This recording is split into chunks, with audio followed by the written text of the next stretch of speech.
Hello, my name is Guilherme and I am from Brazil. Brazil is a country very famous for beautiful beaches, bossa nova and time travelers. Now, since I have a lot of time, I decided to watch a lot of Penn and Teller Fuller's videos. Not only the videos themselves, but also reactions. And the reacts that I like the most are from Jason Parker, because he's a very nice guy. When I realized he was recording all episodes from season 7, I decided I would react to his reaction as a form of thank you. But before I could do that, because it was before my show aired, I couldn't tell anyone about it, Sean Farquhar did a reaction to his reaction, and they were great. And then Jason did a reaction to Sean Farquhar's reaction to his video. And then Sean Farquhar did a reaction to the reaction to the reaction to the reaction to the magic. So I don't want to disturb that thing, but I will stick to what I promised myself. I will watch his reaction to my video and I will enjoy it, because I'm very sure that he will keep his positive attitude and enjoy the show. As everybody knows, Foolus is a show for TV, which means we are presenting to the public, we are not presenting to Penn and Teller. The goal here is to entertain. And usually, from what I see from Jason, he's entertained, and that's also what I like about it myself. What matters is, please take me to your fantasy world, make me believe it, and I will have fun.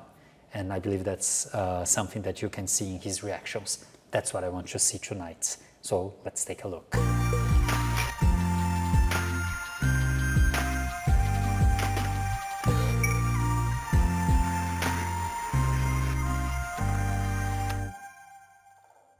Hello everybody, my name is Jason Parker. Welcome back. I've got a little magic trick for you. I've set up this little X pattern with this rubber band here. Can you see that? And if I snap, it becomes blue in the middle. I go again, it's yellow, it's blue. What the heck is going on? If I do it again, watch, yellow, blue. And actually, this yellow X right here, well, from your side, it may look blue, but from my side, it's definitely yellow. It's just some kind of optical illusion. Anyways, back to the point of this video. So I know nothing about rubber band magic. It's funny to watch and it's interesting to watch it, and I had fun, which is really important. Reacting to a magician named Guilherme Silveira. I've never heard of him before, but he's from Brazil, and let's go ahead and check out what he's got in store for us. When I was a child, I realized I was really good at math, and everybody else realized I was really bad at soccer. But I'm from Brazil, and nobody wanted to hang out with me. I ran a company with 200... I'm glad he left, because every time I watch it, I also laugh. And when we recorded it, I was feeling a little bit afraid of this situation with the soccer ball, because, well, I don't like soccer. I'm not a soccer fan, so I think it paints a picture of Brazil which doesn't help me as a non-soccer fan, right? But it worked very well. It worked way better than my expectation, way better. And it's nice to see that other people also had fun. I actually received a lot of comments about the soccer ball thing, and it was, I think, Larry's idea from the producing team, from the video producing package team. 100 employees, but I couldn't even shuffle a deck of cards properly. But then I watched every episode of... That reaction is also important when he thinks it's weird that I don't know how to shuffle a deck of cards, although it's very important for me, that phrase and the story that begins now. Foolus. Every single one. I could feel it giving me this power. You fool our asses back! I haven't even done that yet. I've only seen seasons 1, 6, and now 7. I was planning to go back to the beginning and make reactions in a chronological order, but I ran out of time and I still haven't seen seasons 2 through 5. You know, I was calculating the number of magicians who must have been on Fool Us so far, and each season has about 13 episodes, and each episode has about 4 magicians. I would say 300, at least that's the last number that I kind of remember from Michael Close's podcast interview somewhere. I'm not sure, but I believe it's something around 300. Let's take a look. According to my calculations, that's a lot of magicians. Okay, fine. You want me to do the work for you? All right. 6 seasons times 13 episodes times 4 magicians equals 312 magicians, not counting the current season. And if each... Did he say 6 minutes? I think it's around 8 minutes, 7 minutes to 8 minutes per magic. I think so. act were an average of 6 minutes long, then that would be times 6 minutes long equals... Oh yeah, he said it now. It wasn't the math so far. I got lost with the math. And I said I was good at math. Well, I'm a magician. I don't necessarily mean what I say. 1,872 minutes.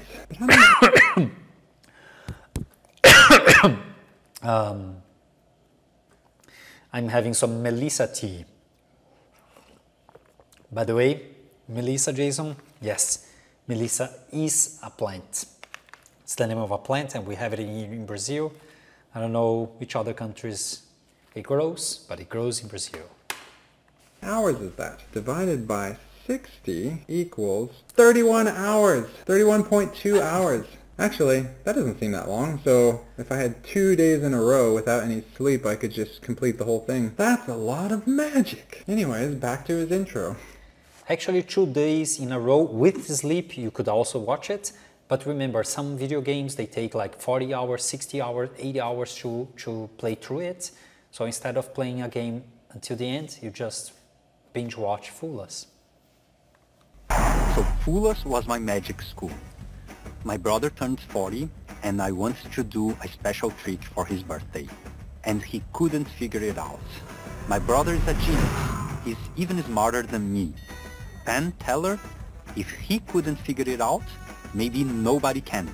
Not even you. Maybe.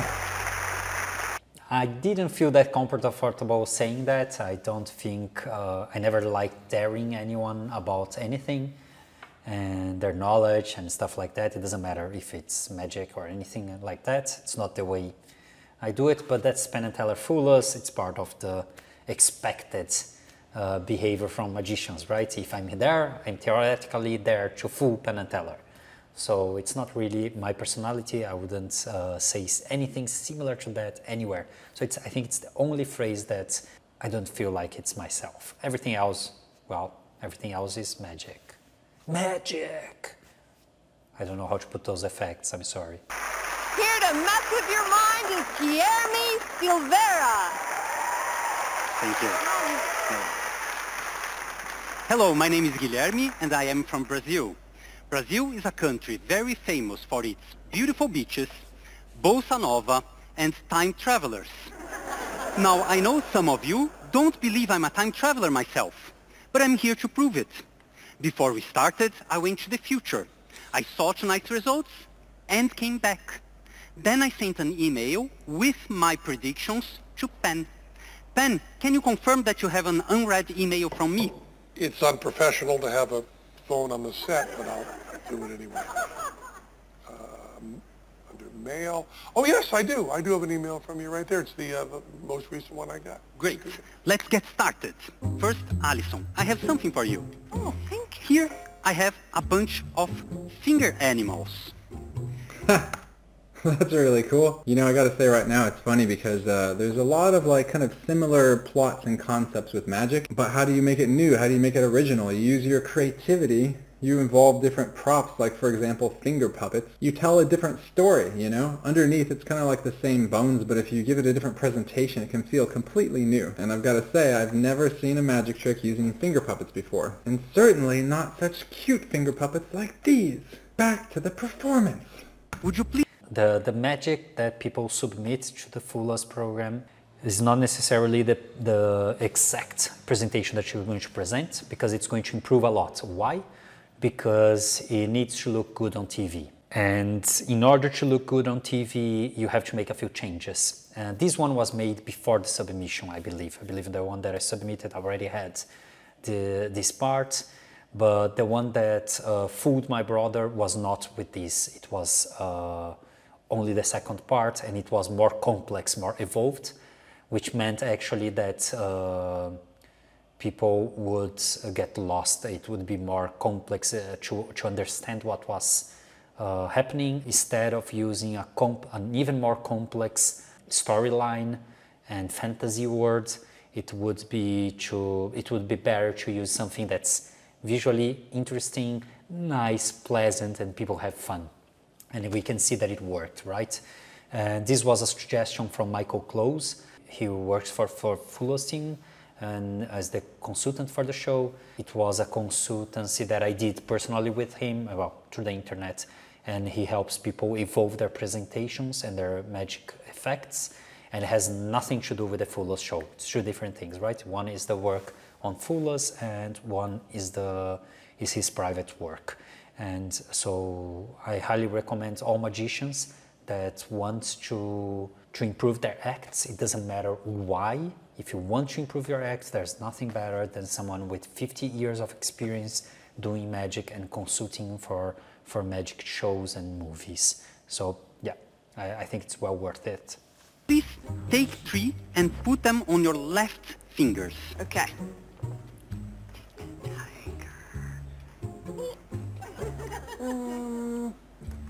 Make voices for each one I'll of them. take a little fish. Oh, it's he's gonna eat my finger? No. Actually, I have no idea what Pan just said, but I realized it's something funny because Jason also left and the left track also played, but I still have no idea what Pan said. I'm gonna get personal with him. Oh, Allison. Fish. Oops. And I'll do little elephant. Great. Now, would you please remove 2? So far, I think I'm already so happy. Perhaps I'm not taking out my smile because of a lot of my face, because again, the goal of any magic performance is to entertain, right? To create this, the illusion and the fantasy world and take people to this world and walk with our hands together throughout the show, the performance. And this looks like it's what's happening, right? It looks like Jason is has been taken to this world and just relaxing and enjoying it. Of course, he's a magician. He's probably interested in what's going on behind the scenes, but still he can enjoy it. And that's something that I like on him, and that's something that I identify myself with, and probably Penn and Teller also. Although they are burning the act since they start, right? As soon as the table or anything, any props that the magicians bring, they are probably, well, they are burning it, they are looking at it because it's public information, they have said it, or other people have said it before. So, but it's very, very interesting to see that it's working, right? The magic is working. We are together in this, we are holding hands together and having fun together in this fantasy world. That's what I wanted. 2 of them. Well, I feel bad for that one, so. And 2, it'll be harder to hold that finger up, so. So I see you chose the tiger, and the tiger is a very good choice because I knew you were going to select it tonight. Okay, so far I already have some kind of idea, and if you are a magician watching this, you'll probably have some kind of idea what could be going on now as well. But aside from all that stuff, this is just really fun so far, you know? Like there's definitely several moments where I was laughing, and I feel like this guy is just a very smooth presenter, and it's enjoyable. Let's keep going. I didn't. Now Teller, let's play. Here I have a bunch of dice. You can pick any quantity, any amount from 1 to 7, please. So you chose the quantity of 5 dice, and the amount of 5 dice is very good. It gives us around 26 possibilities. Please roll them. Everybody get lost with the 26 possibilities, 5 dice, right? You have to do the math. The math is pretty easy and straightforward, but it's not natural, right? So we think about it, well, is it really 26? It's 5 dice, 5, 6, 30, why is it 26? And then you have to do the math and realize it. Okay. 1, 1, 3, 3, 4. So I see that your total was 12. And 12 is a very good number, because I knew you were going to get it tonight.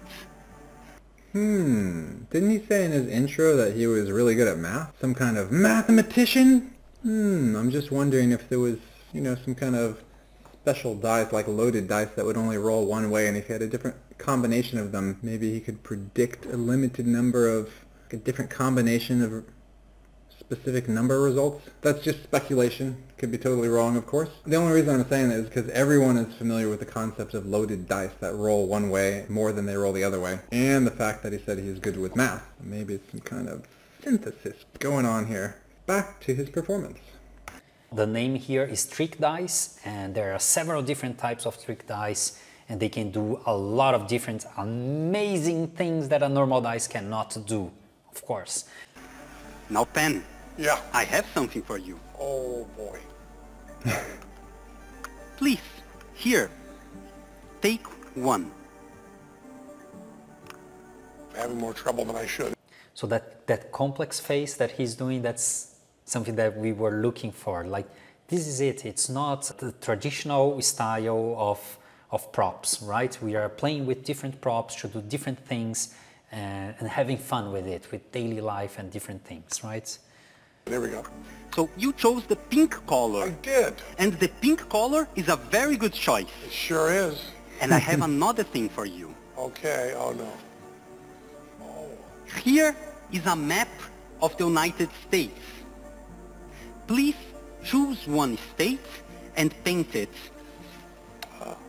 I'm trying to pink out Massachusetts, which must mean something in Dorchester. There we go. I have pink. So I have no idea why people left. I have no idea what's the joke about Dorchester, and I also did not know what pink out means.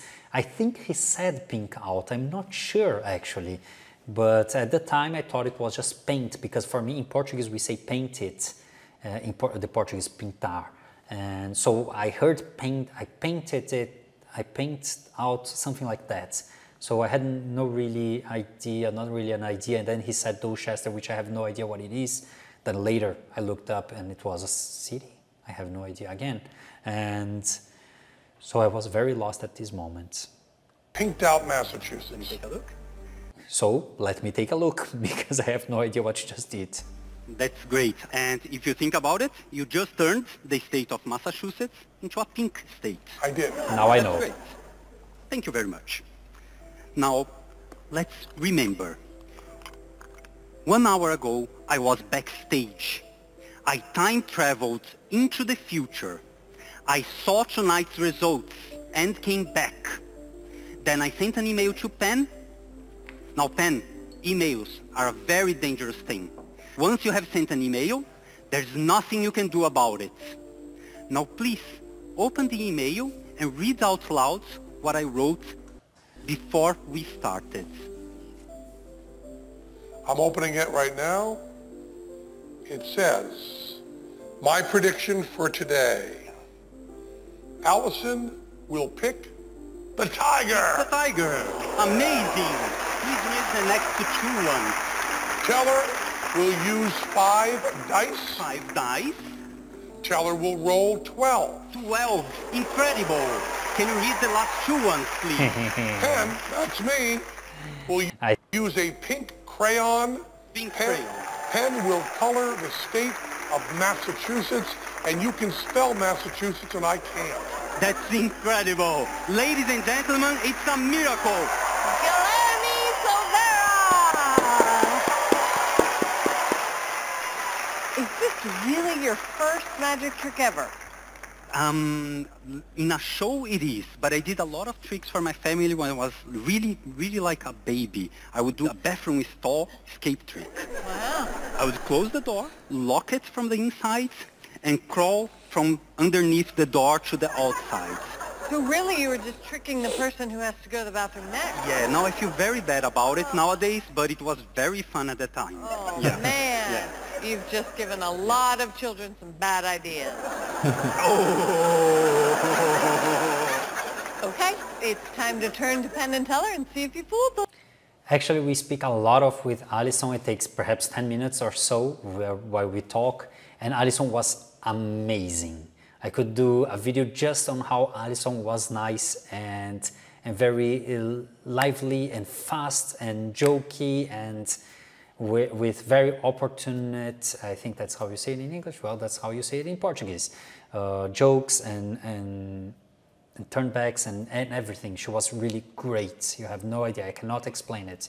Of course, there were better moments than this one, but the better moments than this one would require this moment. And again, editing. We don't have 50 minutes of TV show time, right, for just one magician. All right, I'll go ahead and give you my thoughts before we hear from Penn and Teller.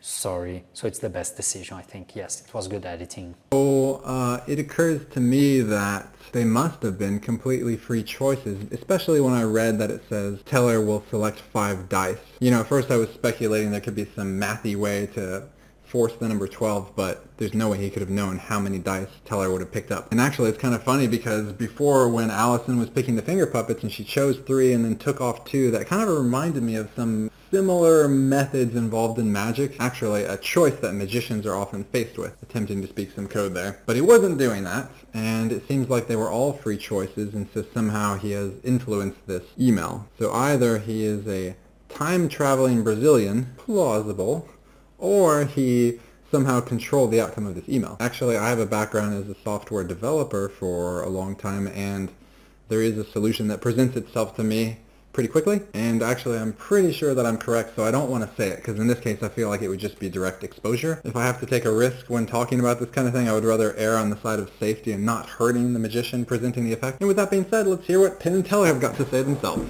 Boys! Guilherme, boy, what a great trick. What a great trick. And I want to tell people, which I think is really important that we point this out, that perhaps it's a little bit forward, but I'll talk about it. Everybody at home, because they watch the show, they see it, they think there's all sorts of clever ways to make people look like they have a free choice when they don't. And there was no force. They were all free choices. Allison could have picked anything she wanted. Teller could have picked any amount of dice, could have thrown any number, and I could have picked any color. And what's also interesting is you did travel in time. There you go, Jason. So you were right when you said perhaps he's a Brazilian time traveler, and Penn just said, I did travel in time. And that solves our question, and that's actually how it happens, right? I'm a Brazilian time traveler. I said at the beginning of this video, I said at the beginning of the Fullers, you questioned yourself if I am. Penn said I am. It's like 4 people saying it is, like it's me, you, and Penn. Problem solved. So if you were thinking about it, that's the solution, and I'm glad we all agree. And besides that, I hope we are all enjoying it and having fun. Actually sent that email, arrived in the inbox before you started. That's completely true. There's no scam on that. You did travel in time. And then you went into the future, then you went into the back, went into the future, went into the back, and you sent us an image from the past into the future, into the past, into the future. The image was there. It was all 100% legitimate, with no sneaking, no lying, no nothing. And on top of that, you didn't fool us. We don't think. Did I give you enough stuff in? Again, no lying. Time traveler is real. As I said, as everybody's saying, everybody's agreeing. There. What do you think? Do you think you fooled them or no? A time traveler fellow knows each other. What a clever response. Guilherme, Silveira! Thank you. And of course, that was the only response that I had. I don't think anyone should go there thinking they will fool Penn and Teller, but it's my opinion, right? Because you're going to a TV show to entertain 1 million people. Why do you care about 2 people who are very important and so on? And it's, of course, it must be something amazing and something puzzly for them. And of course it is. It has some interesting things there that unfortunately did not appear where they could appear. And also when Penn talked, there are a few more things that he spoke which I think would be more interesting for the magicians if it was put on the final cut. Unfortunately, it's not. So that's it. All right, let me go ahead and give you my closing thoughts. His last comment was really funny. He's saying like, "Oh, we recognize each other as time travelers." By the way, I thought it was interesting the clothes Guilherme was wearing on the set. A lot of magicians rent a tuxedo or a coat and they're completely dressed up, all fancy. And I was just thinking the other day, if I ever tried to be on Penn and Teller's Fool Us, what would I do? Because the last several years since I quit my job, I've just been Mr. Super Casual. You know, t-shirts, I have like 2 polo shirts. I don't actually have any dress clothes in my closet. So would I be forced to wear a suit, or could I be like Guilherme and just wear what I feel like? Anyway, so that's just something random that I appreciated. By the way, when Penn was talking in code about how Guilherme accomplished his effect, I felt like his code talk was a little bit too transparent. You know, I think he could have worded that in a little more soft way without giving away the idea. Leave a comment below. That's very fun to hear, because I get both comments. I get people saying, well, other people say, well, they just gave up, they didn't say anything. So they didn't read anything. Mystery. Alright, now as far as the entire act and the concept, I do feel like it was very creative and very fun, as I commented earlier. Especially, it kind of felt like he was not quite a red herring, but he was kind of giving them this concept that maybe he was forcing them as they went along, and then the definition, the concept was to have no red herring at all, to be straightforward the effect, which means the odds to fool are much smaller, right? And it's a show with 2 different goals at the same time, and there's this fight between those 2 goals, right? Should I make it a very complex trick? And of course, anyone can make a very complex trick that Penn and Teller will not be able to figure it out. It's a very easy one. You just put 3 people on the stage, each one does a magic trick at the same time with cards, and Penn and Teller will not be able to figure out at least one of them, because they have focus on only one person at a time. So it's very easy to trick them if your focus is 100% on fooling them, because we can fool anyone if you just put a bunch of people doing magic tricks at the same time. Of course, it makes no sense for TV, it makes no sense for entertainment, and that's the balance that we need to find. In our talks, when we were deciding which way to go with the effect for TV, we went for one which hides less.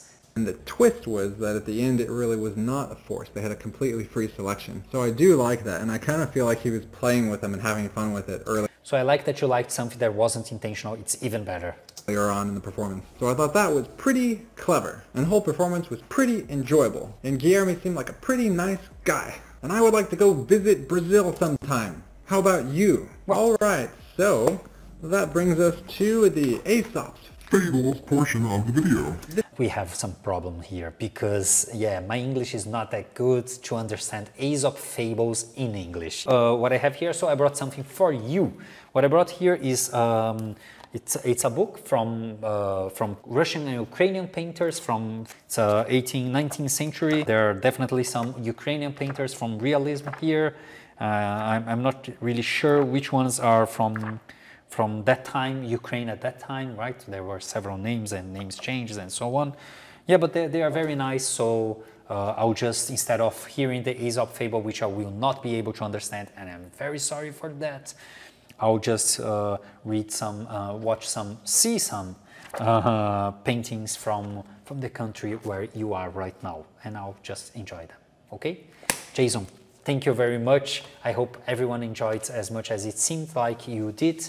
You're a very positive, very nice guy, and I think that's a very positive attitude that people can have towards magic, right? It's at least that's the one that I like.